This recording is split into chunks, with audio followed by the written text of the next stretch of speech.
আমার হাতে থাকা পাসপোর্টটা হয়তো অনেকে ভাবতেছেন আমি অনেক সহজেই বানিয়ে ফেলছি। আসলে সেই রকম কিছু না ভাই।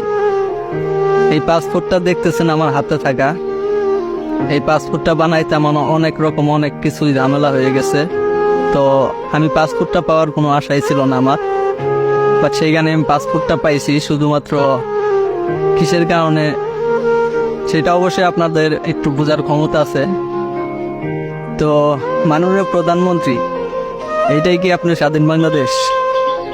যে প্রত্যেকটা সরকারি কার্যালয়, মানে প্রত্যেকটা সরকারি বিষয়ে, মানে প্রত্যেকটা সরকারি লোক যেভাবে টাকা পয়সা খাইতেছে না, এগুলো ঠিক করতেছে না।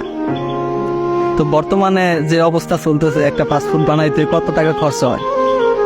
সর্বোচ্চ 5,000 টাকা, এক মাসের মেয়াদে সর্বোচ্চ 5,000 টাকা খরচ হয়। সেইখানে আমি প্রায় 15,000 টাকা খরচ করছি। তো শুধুমাত্র এই পাসপোর্টটা বানানোর জন্য 15,000 টাকা খরচ। তো বুঝতেই পারছেন যে কি জন্য 15,000 টাকা খরচ হয়েছে আমার।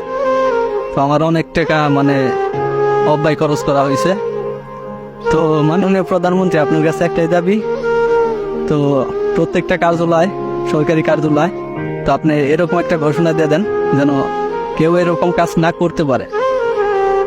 তো সবাই ভিডিওটা শেয়ার করুন বেশি বেশি, যেন সারা বাংলাদেশের মানুষ দেখতে পারে, এবং কি আমাদের মাননীয় প্রধানমন্ত্রীর চোখেও পড়ে, সে যেন ভিডিওটা দেখতে পারে।